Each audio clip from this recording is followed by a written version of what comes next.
काम से देश का गौरव बढ़ाया है। जैसे हमारे धरती पुत्र कन्हैयालाल माणेकलाल मुंशी जी, संविधान निर्माण में देश अनेक योगदान को उनको कभी भी भूल नहीं सकता है। सोमनाथ के मंदिर के भव्य निर्माण में सरदार के साथ कंधे से कंधा मिलाकर के चलने वाले मुंशी साहब की भूमिका को कोई भूल नहीं सकता है। इतना ही नहीं, भारतीय संगीत के सिरमौर, उसको बुलंदी देने वाले पंडित रोमनाथ ठाकुर, उनका नाता भी तो इसी मिट्टी से रहा है। ऐसे महान व्यक्तियों के काम से प्रेरणा लेकर हम गुजरात का गौरव बढ़ाने और गुजरात को विकसित बनाने के लिए काम कर रहे हैं। भाई और बहनों, गुजरात की देश की प्रगति में, चाहे वो गुजरात की प्रगति हो चाहे देश की प्रगति हो, भरूच का योगदान बहुत महत्वपूर्ण है। भरूचनी भागीदारी एक जमानो હતો આપણું ભરૂચ ખાલી ખારી સિંગને કારણે ઓળખાતું તો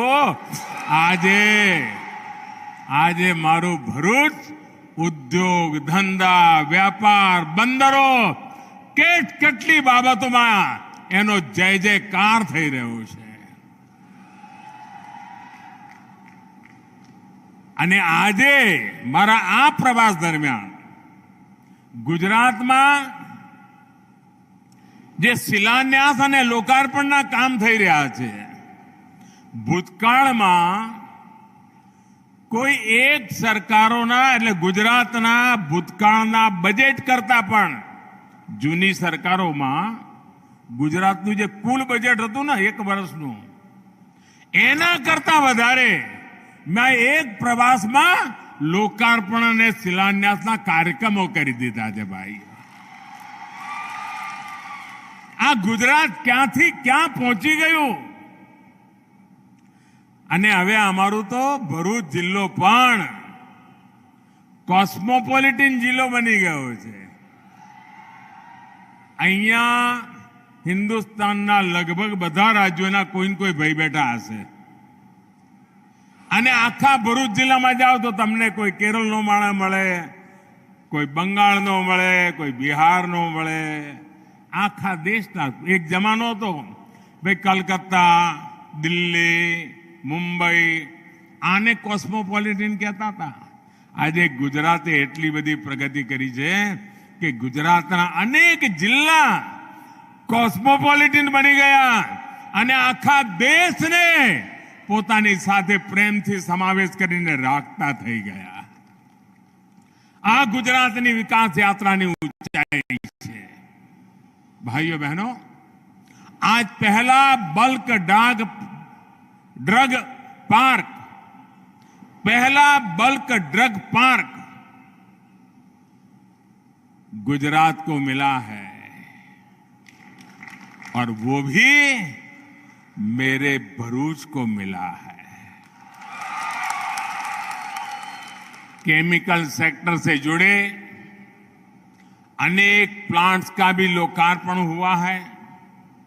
इसी के साथ साथ कनेक्टिविटी से जुड़े 2 बड़े प्रोजेक्ट्स, अंकलेश्वर राजपीपला और statue of unity Ekta Nagar को जोड़ने वाली सड़क, और सबसे बड़ी बात, कितने सालों से बात हो रही थी, जब मैं मुख्यमंत्री था तब भी होती थी, और यहां से बड़े बड़े नेता दिल्ली में बैठे थे तब भी होती थी,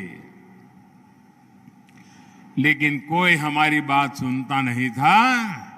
जिस प्रकार से भरूच जिले का औद्योगिक विकास हो रहा था, अब भरूच बड़ौदा या सूरत के एयरपोर्ट पर निर्भर नहीं रह सकता। भरूच का अपना एयरपोर्ट होना चाहिए, और इसलिए अंकलेश्वर में नया एयरपोर्ट बनाने का आज शिलान्यास हो रहा है। साथियों, उद्योगों के हिसाब से देखें तो भरूच ऐसा जिला है जहां देश के कई छोटे राज्यों की तुलना में ज्यादा उद्योग है। एक राज्यમાં જેટલા ઉદ્યોગો હોય એના કરતા વધારે ઉદ્યોગો એકલા આપણા ભરૂચ જિલ્લામાં છે ભાઈઓ।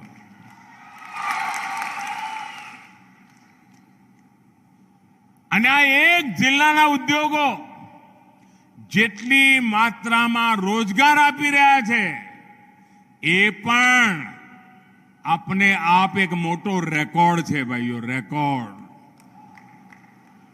देश विदेश से इतना व्यापार कारोबार होने के बाद अब जब एयरपोर्ट मिल रहा है तो विकास को एक नई गति, नई उड़ान मिलने वाली है। और जब नरेंद्र भूपेंद्र की डबल इंजन की सरकार होती है ना, तो एयरपोर्ट का काम भी बहुत तेजी से पूरा हो जाएगा। एयरपोर्ट बनने से उद्योगकारों का आना जाना, बड़े बड़े अफसरों का आना जाना तेज हो जाएगा, विकास भी तेज हो जाएगा, एक्सपोर्ट को बढ़ावा मिलेगा। भाई और बहनों, आज हमें गुजरात की एक अलग ही तस्वीर दिखती है। સાવ ગુજરાત નવું બદલાયેલું અને જબરદસ્ત મોટી ઊંચાઈ ઉપર જમ્પ લગાવવા માટે થનગની રહ્યું હોય એવું આપણું ગુજરાત છે ભાઈઓ। અને જ્યારે આટલા બધી વાતો આપણે જોતા હોઈએ આંખ સામે, પણ 2 દશક પહેલા એના જરા દિવસો યાદ કર્યો તો કેવું લાગે ભાઈ। 2 દશક પહેલા આપણા ગુજરાતની ઓળખ શું હતી? વેપારી। એક જગ્યાએથી માલ લઈએ, બીજી જગ્યાએથી વેચીએ અને વચ્ચે થોડી દલાલી મળે, એમાંથી આપણું ગુજરાન કરીએ। આ આપણી ઓળખ હતી। ખેતીમાં પાછળ, ઉદ્યોગમાં પાછળ, કાં આપણી પાસે કાચો માલ નહીં। આવી પરિસ્થિતિમાં 2 દશકની અંદર જબરદસ્ત મહેનત કરીને આજે ગુજરાતે ઔદ્યોગિક ક્ષેત્રે હરણફાળ ભળી। સ્પેર પાર્ટ બનાવવાના નાના નાના ઉદ્યોગોની જાળ, એ જ રીતે આપણે પોર્ટ, આપણી કોસ્ટલાઇન અને વિકાસની હરણફાળ આપણે ભરી દીધી। આપણો તટ એકદમ જાગૃત કરી દીધો આપણે। અને અમારા આદિવાસી ભાઈઓ બહેનો, અમારા માછીમાર ભાઈઓ બહેનો, એમના તો કેવા બુરા હાલ હતા, કોઈ પૂછનારું નહીં। કદાચ આજે જે 20, 22, 25 વર્ષના જવાનિયા હશે ને, એમને તો ખબર બી નહીં હોય કે અહીંયા જીવવા માટે કેટલા વલખા મારવા પડતા હતા। આ અમારું ભરૂચ ખાલી થઈ જતું હતું, એમને ખબર પણ નથી કે ગુજરાતમાં કોઈ એક જમાનામાં આવી સ્થિતિ હતી અને કાળી મજૂરી કરીને આપણે ગુજરાતની જનતાના સાથ સહયોગથી આજે આ જગ્યાએ પહોંચ્યા છીએ। અને આપણે એવે પહોંચ્યા છીએ કે હવે ઊંચો કૂદકો માટે બધું તૈયાર થઈને બેઠું છે, એટલે આવનારા દિવસોમાં ઊંચો કૂદકો મારવો છે।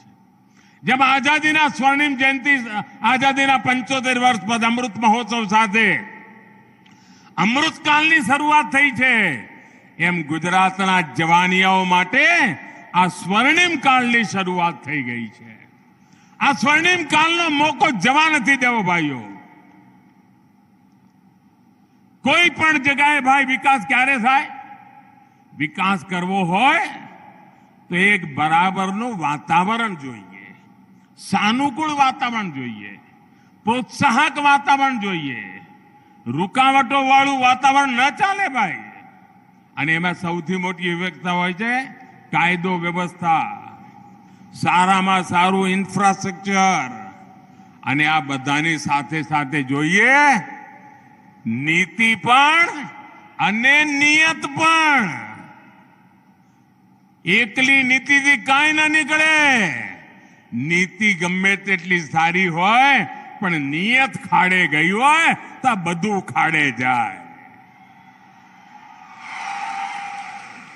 આ ભરૂચને કોણ નથી જાણતું ભાઈ? આજ પડે 5 બત્તી નીકળવું તો કેવા ફાંફા પડતા હતા. કાયદો વ્યવસ્થાની કેવી તકલીફ પડતી હતી ભાઈઓ. થતું તો નહીં? ક્યારે કોનું અપહરણ થાય, ક્યારે કોને ઘર ખાલી કરવાની ધમકી મળે, આવા દિવસો હતા. આજે કાયદો વ્યવસ્થા આ ભરૂચના લોકોને સુખ શાંતિથી જીવતા કર્યા કે ન કર્યા? સુખ શાંતિથી જીવતા થયા કે ન થયા? અને એનો લાભ બધાને મળ્યો કે ના મળ્યો? આને મળ્યો ને પેલા ના મળ્યો એવું નહીં, બધાને મળે. શાંતિ હોય, કાનૂન વ્યવસ્થા હોય એટલે બધાને મળે. એમાંય અમારા ગરીબ ભાઈઓને, અમારા આદિવાસી ભાઈઓને વધારેમાં વધારે લાભ મળે. નહીં તો અહીંયા ભરૂચમાં આદિવાસી દીકરીઓને કામ આપીને એમની સાથે કેવા વ્યવહાર થતા હતા અને આદિવાસીઓ એની સામે રોષે ભરાતા હતા. અને જ્યારે હું અમારા આદિવાસી ભાઈઓ બહેનોનો સથવારો બની ઉભો, આજે મારા આદિવાસી ભાઈઓ બહેનોના માતાઓને ભરપૂર મને આશીર્વાદ મળતા રહ્યા છે. ભાઈઓ, એક જમાનો હતો આરોગ્યની સુવિધાઓ નહીં. હોસ્પિટલમાં જવું તો વડોદરા સુધી, સુરત સુધી ભાગવું પડે. ખેતી માં નર્મદાના તટે રહીએ પણ આપણે પાણી માટે વલખા મારવા પડતા હતા. એવા દિવસો જોયા. મને યાદ છે વર્ષો પહેલા ભરૂચમાં પીવાનું પાણી, આના સંકટો ભરૂચ ભોગવી રહ્યું હતું. ખારો પાટ અંદર આવતો જાય. એટલું નહીં, આપણા ભરૂચ જિલ્લામાં કેટલા બધા ધાર્મિક સ્થળો છે. આખો નર્મદા તટ તો ભરેલો પડ્યો છે, પણ એનો વિકાસ કરતા એમને સંકોચ થતો હતો. ભારતના આત્માને જ પીંખી નાખવાના પ્રયાસો થતા હતા. ભાઈઓ બહેનો, આ તો બધી 20 વર્ષ પહેલાની વાતો છે. 20-25 વર્ષના જવાનીઓને ખબર ના હોય, બહુ સ્વાભાવિક છે. પણ તમે જ્યારે મને મોકો આપ્યો સેવા કરવાનો,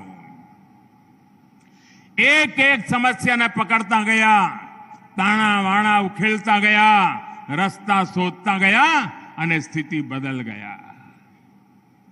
કાનૂન વ્યવસ્થાની વાત હોય એને ઉઠાવવાનું, મોટા મોટા ખેરખાઓને સળિયા પાછળ મોકલી દીધા. ભાઈઓ, એમને થયું કે ભાઈ હવે આપણે બધું હખણું ચાલવું પડશે. અને એના કારણે આજે ગુજરાતના બાળકોને કરફ્યુ શબ્દ નથી ખબર. કરફ્યુ શબ્દ नहीं तो छाछ मारे. अपना भरूच में कर्फ्यू छाछ मारे. आज पूरे गुजरात में देर रात को भी हमारी बहन बेटियां सम्मान के पूर्वक, गर्व पूर्वक जीना जानती है और जीना सिखाती है. અને આજે જે માતાઓ, બહેનો, બેટીઓ છે ને, એમને કદાચ ખબર નહીં હોય કે તમારા ઘરમાં વડીલોને ભૂતકાળમાં ગરબા કરવા હોય તો એ કેટલી તકલીફ પડતી હતી. આજે ગુજરાતમાં શાળા, કોલેજ જનારી દીકરીઓ વડોદરા ભણવું જવું હોય તો નિશ્ચિંતપણે ભણવા જાય, કોલેજમાં ભણે, અપડાઉન કરે. હવે તો ભરૂચ જિલ્લામાં શિક્ષણના ક્ષેત્રે જબરદસ્ત હરણફાર પડી છે. કોઈ દીકરીને દેર રાત કામ કરવું હોય, રેલવે સ્ટેશનથી ઘેર જવું હોય, બસ સ્ટેશનથી ઘેર જવું હોય, એને ક્યારેય મનમાં ડરનું નામો નિશાન ન રહે. આ સ્થિતિ આપણે પેદા કરી છે. અને જ્યારે બહારના લોકો આવે છે ને, અહીંયા હમણાં નેશનલ સ્પોર્ટ્સનો કાર્યક્રમ ચાલી રહ્યો છે, ખેલકૂદનો. દેશભરના ખેલાડીઓ હજારોની સંખ્યામાં ગુજરાતમાં તારે છે. તો રમત ગમત રમીને સાંજે ગરબા જોવા જતા હતા. રાતે તો જોઈને એમને અચરજ થતું હતું કે આવું દ્રશ્ય અહીં તો જાણે રાત પડતી જ નથી. ભાઈઓ બહેનો, ભરૂચનો વિકાસ કરવો હોય તો ઔદ્યોગિક વિકાસ જરૂરી હતો. અને એ વખતે આપણે ત્યાં વડોદરા વાપી એક મુખ્ય હાઈવેની આજુબાજુ ફેક્ટરીઓ થોડી જુઓ અને લોકો જય જયકાર કરતા હતા, અમારે ત્યાં ઔદ્યોગિક વિકાસ થઈ ગયો. આપણે જોયું કે જે અવિકસિત વિસ્તારો છે ત્યાં પણ મારે કરવો છે, અને આદિવાસી વિસ્તારમાં ઝઘડિયા એ બાજુ પણ ઉદ્યોગો લઈ ગયા. આપણે સૂકી ભડ જમીનોમાં ઉદ્યોગો લઈ ગયા કે ખેતીની જમીનો બચી પણ ખરી અને ઔદ્યોગિક વિકાસ પણ થયો. અને આજે મેન્યુફેક્ચરિંગ હબ બની ગયું આપણું ગુજરાત, એક્સપોર્ટ હબ બની ગયું. 2 દશક પહેલા આનું તો નામો નિશાન નહોતું ભાઈઓ. આજ દહેજ 2, દહેજ 3, સાયખા, વિલાયત, આ વિકાસના આપણા બધા નવા નવા દ્વાર, સમૃદ્ધિના દ્વાર બની ગયા છે ભાઈઓ બહેનો. આધુનિક હાઈવેની વાત હોય, રોરો ફેરી સર્વિસ, આ રોરો ફેરી સર્વિસ વિકાસ માટે મોટી તાકાત બનીને ઉભરી છે ભાઈઓ. દહેજને સ્પેશિયલ ઇન્વેસ્ટમેન્ટ રિજન, કેટલી મોટી એની મોટી તાકાત વધવા માંડી છે ભાઈઓ. એના કારણે ગુજરાત સરકારની ઉદાર નીતિઓનો લાભ મળી રહ્યો છે. અને વિશેષ રૂપે પેટ્રોલિયમ, કેમિકલ અને પેટ્રોકેમિકલ એના ક્ષેત્રમાં જે કામ ચાલતું હતું એનો પણ લાભ આજે આપણને અહીંયા મળતો રહ્યો છે.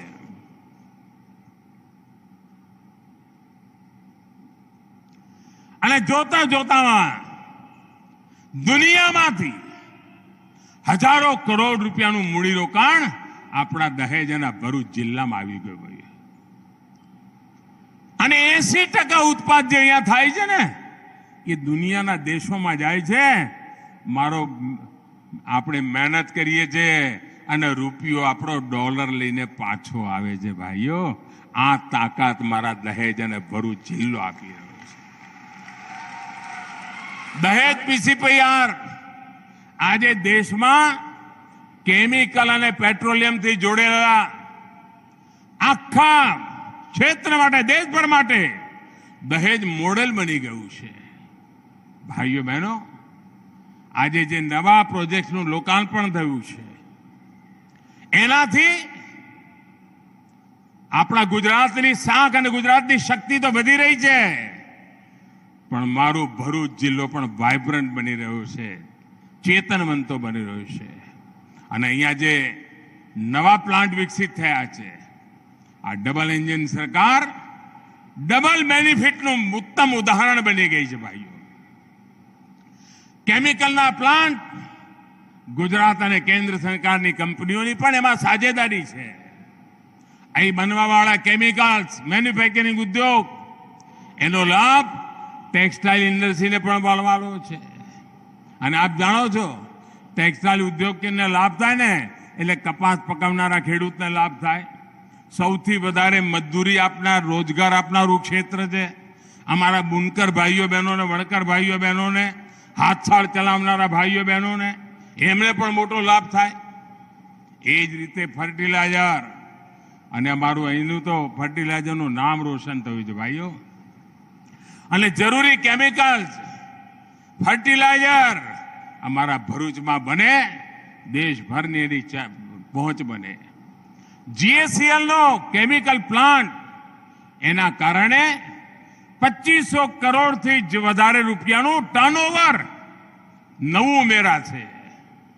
આના કારણે 700 કરોડ રૂપિયાની વિદેશી મુદ્રા આ દેશની સેવા થવાની છે. આ પણ દેશભક્તિનું કામ છે અને આ ભરૂચ કરી રહ્યું છે ભાઈઓ. અને જ્યારે હું ભરૂચ આવ્યો છું ત્યારે તમને યાદ કરાવું, હું તો કાયમ કહું છું ભાઈ, આ દેશને આપણે હવે એકદમ ઝડપી આગળ લઈ જવું હોય ને તો દરેક નાગરિક પણ બહુ મોટું કામ કરી શકે. સામાન્ય નાગરિક પણ દેશને આગળ વધારી શકે. તમને એમ થાય કે ભાઈ એ પોતાના માટે જ વલખા મારતો હોય, કેવી રીતે કરે? અરે તમે વોકલ ફોર લોકલનો મંત્ર પકડી લો. કોઈ વિદેશી ચીજથી હું દૂર રહીશ. આ દિવાળી આવે છે, એવા બજારમાં ફટાકડા આવશે, 2 મિનિટમાં આકાશમાં ઝબકારો કરી જાય પણ આપણને ખબર ના હોય કે કેટલાય ગરીબોની મહેનતને પાણી ફેરવી નાખતા હોય છે. ભલે આપણે ભારતમાં બનેલા ફટાકડા લઈએ, કદાચ અજવાળું ઓછું કરે, કદાચ ચમકારો ઓછો કરે, અવાજ ઓછો કરે, પરંતુ ભાઈઓ એ અવાજ ઓછો કરશે, ચમકારો ઓછો કરશે, પણ મારા રાજ્યના, મારા દેશના ગરીબોના ઘરમાં ચમકારો આવશે. 2 મિનિટ આકાશમાં ચમકારો આવે કે ના આવે, એના 12 મહિના ચમકારો એના જિંદગીમાં રહે. શા માટે આપણે આપણા દેશનું ના લઈએ ભાઈઓ? અહીંનું એક કારખાનું 700 કરોડ રૂપિયા બચાવી શકતું હોય, મારા ભરૂચના જિલ્લાઓ નાગરિકો નક્કી કરે ને તો એ પણ આટલા રૂપિયા બચાવીને મારા દેશનું હુડિયામણ જતું રોકી શકે. એટલી તાકાત પડી છે આપણી. ભાઈઓ બહેનો, તમને જાણીને આનંદ થાય, 2014માં તમે મને આશીર્વાદ આપીને દિલ્હી મોકલ્યો. પહેલા જે કામ ગુજરાતમાં કર્યું એનો અનુભવ હતો, તમારા આશીર્વાદ હતા, તમારા સંસ્કાર હતા. આપને ખબર છે, હું 2014માં દિલ્હી ગયો ત્યારે આખા દુનિયામાં ભારત અર્થવ્યવસ્થામાં 10મા નંબર ઉપર હતું. 10મા નંબર પર. આજે ભારત 5મા નંબરે પહોંચી ગયો ભાઈ, 5મા નંબરે. અને એટલું જ નહીં, 6 ઉપરથી 5 ઉપર ગયા ને તો આ દેશનું ગર્વ અનેક ગણું ઊંચું થઈ ગયું. કારણ કે પહેલા 5 નંબર પર એ લોકો હતા જે 250 વર્ષ સુધી આપણા પર રાજ કરીને ગયા હતા. આપણે ગુલામ હતા. હવે એમને પાછળ રાખીને આ મારા દેશના તરવરિયા જુવાનો મારા દેશને આગળ લઈ ગયા છે. અને એના માટે દેશની યુવા પેઢી, દેશનો કિસાન, દેશનો મજદૂર, દેશનો નાનો વેપારી, દેશનો નાનો ઉદ્યમી, આ બધા જ લોકો એના યશના અધિકારી છે. અને જ્યારે દેશ 10 નંબરથી 5 નંબર પહોંચ્યો છે તો એનો અધિકાર, એનો હક આપણે પણ જાય છે ભાઈઓ. આપના પુરુષાર્થને જાય છે. અને આપના વતી દેશવાસીઓના આવા પુરુષાર્થી લોકોને પ્રણામ કરું છું. ભાઈઓ બહેનો, ભરૂચની અંદર એક ગર્વ આપે એવું બીજું કામ થઈ રહ્યું છે. આપણને ખબર છે, ભૂતકાળમાં કોઈ પાણીની પરબ બનાવે ને, કોઈ વાવડી બનાવે તો પેઢી દર પેઢી સુધી લોકો યાદ કરે કે ભાઈ લોકોના જીવનમાં કામ આવે એવું કામ કર્યું છે. પરબ બનાવી હોય ને, પાણીનો કોઈ લોટો પાણી પીને જાય ને તો એ આશીર્વાદ આપતો જાય. કારણ જીવન માટે જરૂરી છે. આજે ભારત સરકાર દવાઓના ઉત્પાદનનું આટલું મોટું મથક બનાવે, જીવન રક્ષાનું કામ કરે, ત્યારે અમારો ભરૂચવાસી કેટલું બધું માનવતાનું કામ કરી રહ્યો છે, એને કેટલો બધો ગૌરવ થાય. અનગિનત જીવન બચવાના છે તમારા કારણે ભાઈઓ, આ ધરતીને કારણે બચવાના છે, એનું ગૌરવ તમને થાય છે ભાઈઓ. અને એના કારણે હજારો નવા રોજગાર, સ્વરોજગાર આવવાના છે. ભાઈઓ બહેનો, આપણે જોયું આ કોરોનાએ આખી દુનિયાને ચપેટમાં લઈ લીધી. કેટલું મોટું સંકટ આવ્યું, દરેકને લાગતું હતું કેવી રીતે બચવું. એમાં આપણને ખબર પડી કે આ ફાર્મા સેક્ટરનું મહત્વ કેટલું છે, દવા ઉદ્યોગનું મહત્વ કેટલું બધું છે. અને ગુજરાતે ગયા 2 દશકમાં જે છલાંગ લગાઈ કોરોનાની સામે ગુજરાત લડાઈ લડવામાં, અને દેશ ગુજરાત આ કોરોનાની લડાઈ લડવામાં આ વ્યવસ્થાએ મોટી મદદ કરી છે ભાઈઓ. ગુજરાતમાં બનેલી દવાઓ, ગુજરાતમાં બનેલી વેક્સિનો લાખો લાખ લોકોના જીવનો બચાયા છે. મને ખુદ આનંદની વાત છે કે આજે દેશ ફાર્મા એક્સપોર્ટમાં ગુજરાતની કંપનીઓનો હિન્દુસ્તાનમાં 25% હિસ્સો ગુજરાતનો છે ભાઈઓ.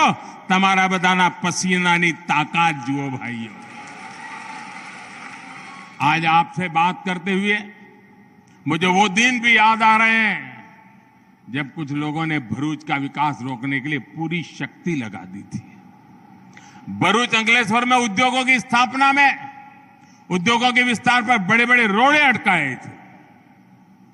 जब केंद्र में हमारी सरकार में गुजरात को नरेंद्र भूपेंद्र की डबल इंजन की शक्ति मिली तो ये सारे अवरोध हमने खत्म कर दिए। भाइयों, આપણો ભાડભૂતનો બેરાજ એને રોકવા માટે પાણીનું કામ હતું। ભાઈ, મારા ભરૂચને શુદ્ધ 24 કલાક પીવાનું પાણી મળે, ભરૂચ જિલ્લાના ખેતરોને પાણી મળે, એના માટે કામ હતું। અને ખારો પાટ અંદરની બાજુ ના આવે એના માટે ભાડભૂતનો બેરાજ એમાંય અડંગા નાખ્યા, એમાંય અડંગા।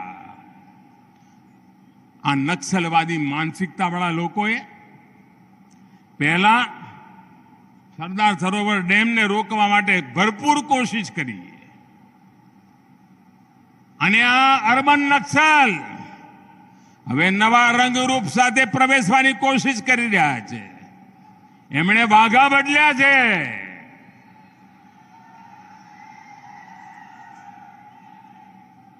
અને ઉત્સાહી ઉમંગવાળા ભોળાભાળા જવાનિયાઓને ભરમાડી રહ્યા છે।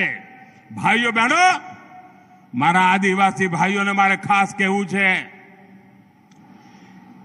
બંગાળમાં નક્સલવાદ શરૂ થયો, झारखंड, बिहार, छत्तीसगढ़, मध्य प्रदेश નો થોડો ભાગ, ઓરિસ્સા, આંધ્ર, તેલંગાણા અને મહારાષ્ટ્રમાં ગઢચિરોલી हमारा आदिवासी जवानियों जिंदगी नक्सलवादे तबाह करी नाखी। एमना हाथ में बंदूको पकड़ाई दी थी।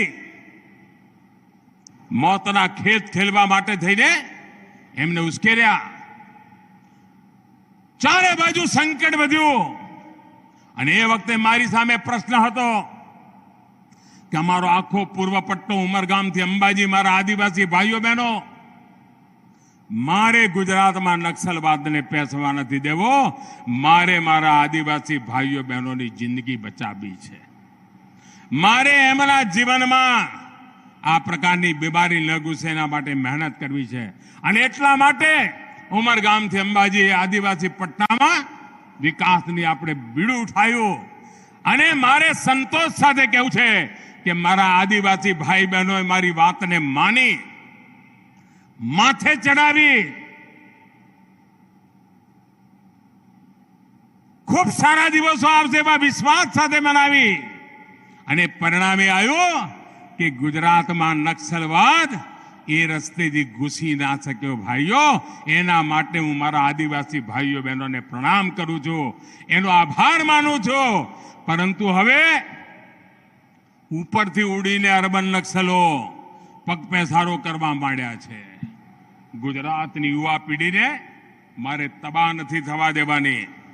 આપણે પણ આપણા સંતાનોને સચેત કરીએ કે અર્બન નક્સલોએ દેશને ખેદાન મેદાન કરવાનું બીડું ઉઠાવ્યું છે, વિદેશી તાકાતોના એજન્ટ બનીને ઉડાવ્યું છે। એની સામે ગુજરાત માથું નહીં નમાવે, ગુજરાત એમને જમીન દોસ્ત કરીને રહેશે એ વિશ્વાસ સાથે આગળ વધવું છે। ભાઈઓ, કેવા દિવસો હતા ભાઈઓ। આપણે ત્યાં આદિવાસી મુખ્યમંત્રીઓ રહેલા, પણ ઉમરગામથી અંબાજી સાહેબ માણ આંગળીના વેળે ગણાય ને એટલી પણ સાયન્સ સ્ટ્રીમની શાળાઓ નહોતી। હવે તમે મને કહો 10મા 12મામાં વિજ્ઞાન ના હોય તો ગમે તેટલા આરક્ષણની વાતો કરો, અનામતની વાતો કરો, પણ એ છોકરો ડોક્ટર કે એન્જિનિયર બની શકે? અરે એને ડોક્ટર કે એન્જિનિયર બનાવવો હોય ને મેડિકલ કે એમાં ભણવા મોકલવો તો પહેલા 12માના 10માના વિજ્ઞાનની શાળાઓ જોઈએ। એ નહોતું થયું। 10મા 12મામાં વિજ્ઞાનની શાળાઓ મેં આખા ઉમરગામ અંબાજીવા પટ્ટામાં કરી અને આજે મારા આદિવાસી ભાઈઓ બહેનો કેનેડામાં વિમાન ઉડાવવાની ટ્રેનિંગ લેવા જાય છે, ડોક્ટરો બની રહ્યા છે, વકીલો બની રહ્યા છે। અને હું ગર્વથી કહું છું કે મારા આદિવાસી સંતાનોએ આજે ગુજરાતનું નામ રોશન કરી દીધું છે। લાખો બાળકોને આપણે સ્કોલરશિપ આપી ભણવા માટે। કોઈ કલ્પના કરે આદિવાસીઓના નામે યુનિવર્સિટી હોય? આપણા ગુજરાતમાં બિરસા મુંડા ટ્રાઇબલ યુનિવર્સિટી, ગોવિંદ ગુરુ યુનિવર્સિટી આજ અમારા આદિવાસીઓ માટે નવો આત્મવિશ્વાસ, નવો અવસર પેદા કર્યો છે. ભાઈઓ બહેનો, ગુજરાતમાં વન બંધુ યોજનાએ આદિવાસી સમાજના સશક્તિકરણમાં બહુ મોટી ભૂમિકા નિભાવી છે. આદિવાસી સમુદાય અમારો પશુપાલન કરે, કિસાન આધુનિક ખેતી કરે અને એમના જીવનમાં બદલાવ આવે. અને પહેલા કેવું ચાલતું ભાઈ? આદિવાસીઓના નામે યોજના ચાલે, કેવી ચાલે? પહેલા યોજના એવી ચાલે ભૂતકાળની સરકારોમાં, કેમ કે તમને 5 મરઘી માટે લોન મળશે. એટલે આદિવાસી ભાઈઓને લાગે ઓહો આટલી મરઘી, પછી આટલા ઈંડા થશે, અને એમાંથી ફરી આટલી મરઘી થશે, ને એમાંથી ફરી આટલા ઈંડા થશે. ઓહો હો, થોડા દિવસમાં તો ઘર પાકું થઈ જશે, આવું લાગે ને? 5 મરઘી માટેની લોન આપે, 5 મરઘીમાં એવી યોજનાઓ ચાલે. અને મરઘી ઘેર પહોંચે એ જ દાડા સાંજે લાઈટ વાળા સાહેબ ગામમાં આવે. કેમ છો ભાઈ, હવે મોડું થઈ ગયું, એમ કરો રાત્રે રોકાઈ જઈએ. હવે રાત્રે રોકાવ, મારો આદિવાસી ભાઈ તો મહેમાન ગતિમાં પાછો ના પડે, પેટે પાટા બાંધે પણ હામેલાને ખવડાવે. એ 5માંથી એક મરઘી એ જ દાડે ખવડાઈ જાય. આવું સાહેબ 2-4 મહિના ચાલે, ત્યાં તો એના ઈંડા એ બાજુમાં રહી જાય ને મરઘીઓ એ બાજુમાં રહી જાય અને દેવાદાર થઈ જાય. અમે આવીને એને વાહનો આપવા માંડ્યા, ટેમ્પો આપવા માંડ્યા, ટેક્સીઓ આપવા માંડ્યા, નાનો મોટો ઉદ્યોગ કરે તેના માટે પૈસા આપવા માંડ્યા, ખેતી માટે પૈસા આપવા માંડ્યા. અને ભાઈઓ બહેનો, મારા આદિવાસીઓની જિંદગી બદલી નાખી અમે. ભાઈઓ બહેનો, આ વિકાસ યાત્રામાં અમારા આદિવાસી ભાઈ બહેનોનું યોગદાન, એમણે જે સન્માન દીધું છે, ભગવાન બિરસા મુંડાનો જન્મદિવસ અમારા આદિવાસી ભગવાન તરીકે જે પૂજાય, આપણે આદિવાસી ગૌરવ દિવસ ઘોષિત કર્યો. ગુજરાત સહિત પૂરા દેશમાં આદિવાસી જે આઝાદીના જંગના લડવૈયા હતા, એમની સ્મૃતિમાં આપણે સ્મારકો બનાવ્યા. પૂરજોશ કામ ચાલી ગયું છે. આજે પણ ટ્રાયબલમાં જે વંધન ઉત્પાદન છે, ખેત આદિવાસી વિસ્તારમાં જંગલોમાં જે ઉત્પાદન થાય છે, એ વંધનમાંથી સીફૂડ, એને પણ કેવી રીતે જોડાય અને કેવી રીતે વિકાસ થાય, એના માટેની ચિંતા. એક બાજુ સીફૂડની ચિંતા હોય તો એક બાજુ વંધનની પેદાવારની ચિંતા હોય.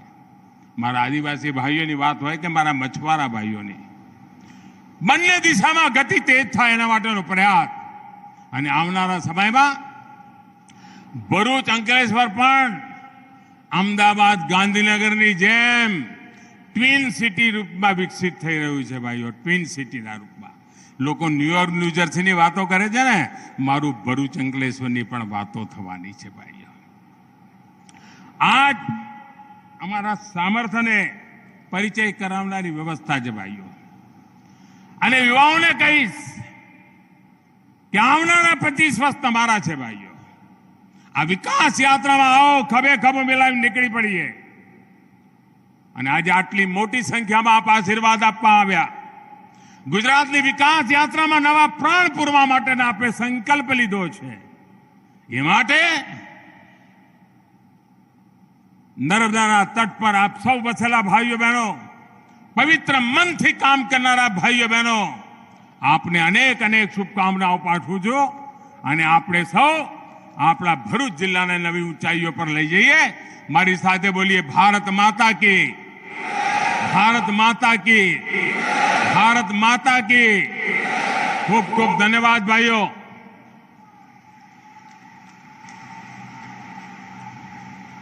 ખૂબ ખૂબ ખૂબ આભાર માનનીય प्रधानमंत्री श्रीનો सहृदय आभार प्रकट करिए છીએ. बहुत बहुत धन्यवाद आदरणीय प्रधानमंत्री महोदय का. आज गुजरात की रोजगारी संवर्धक का एपिसेंटर भरूच सहृदय आभार प्रकट करता है आपका.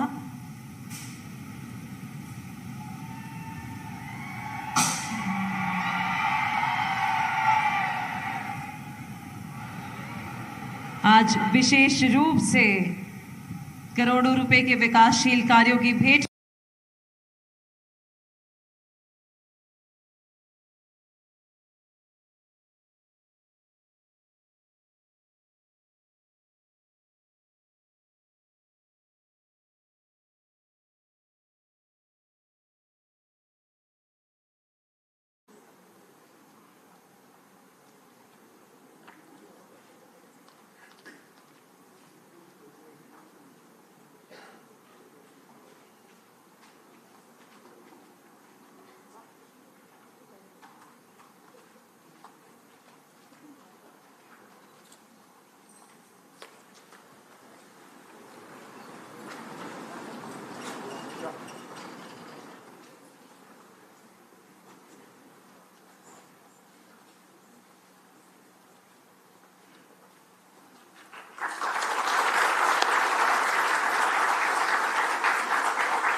Good morning, everyone. A very warm welcome to all of you for the interaction with the Honorable External Affairs Minister. We will request our Director, Professor R.T. Krishnan, to deliver the welcome address.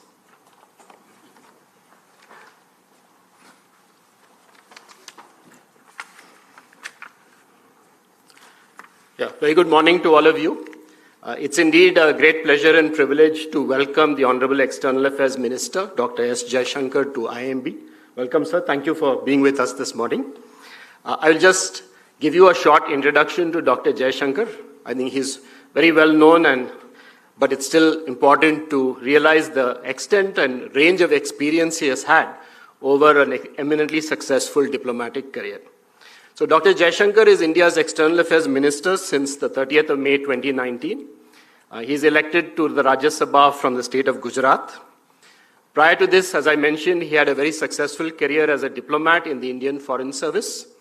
He was Foreign Secretary from 2015 to 18, Ambassador to the United States 2013 to 15, to China 2009 to 2013, and the Czech Republic 2003 to 2004.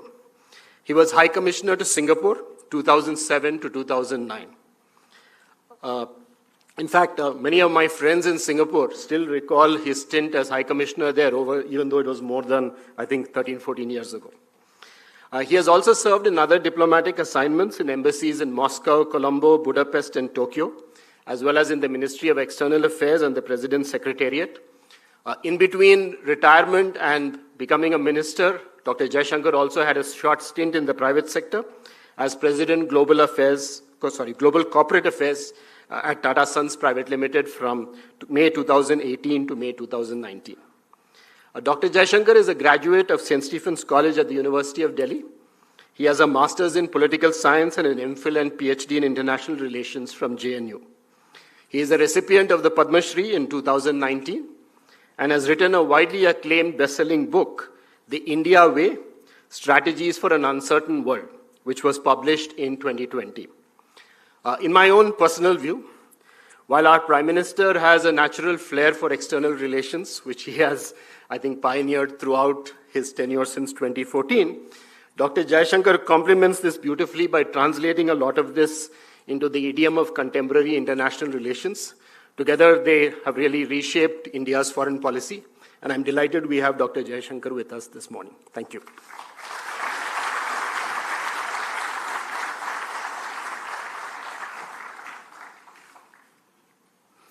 Thank you, Director. We request our esteemed guest, Dr. Jaishankar, to address the audience.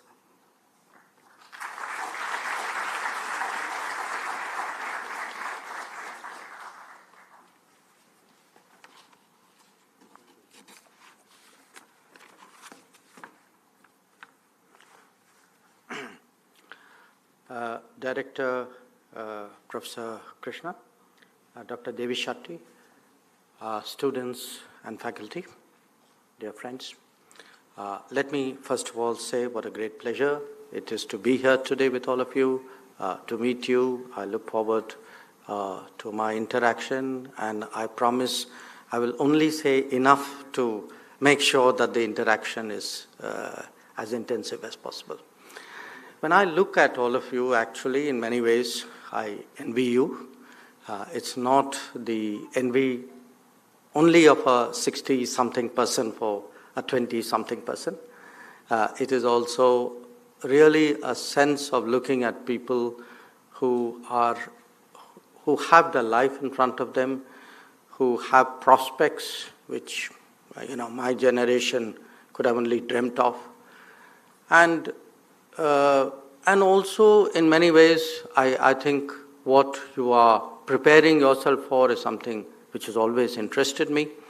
I think, as you heard from the director, since my education was in a very different stream, after a career in diplomacy, I thought I should also try and get some kind of management degree and think of the Tata Sons 1 year as a crash course in applied management. I assure you I'm still absorbing and learning a lot of what I went through out there, and there couldn't have been a better experience than that.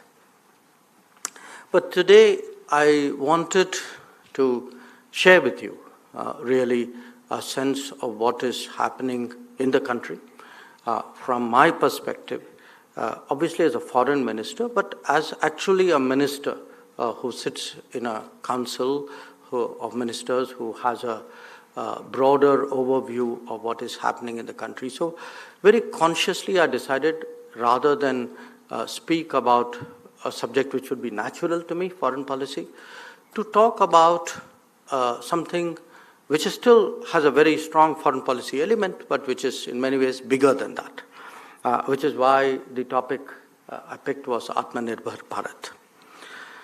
Now, I don't know how many of you realize it, but you are all actually living today in the middle of a revolution.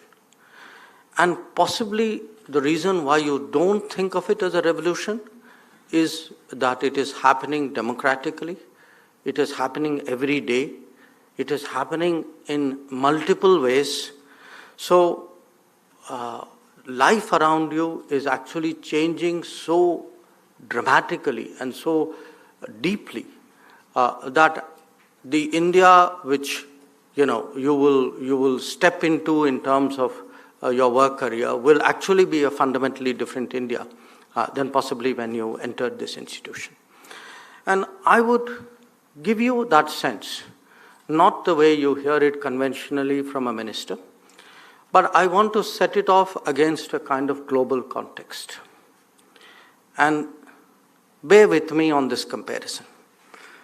You would have heard, of course, of Jan Dhan Yojana, the fact that the government took a decision to connect people who didn't have bank accounts to banking.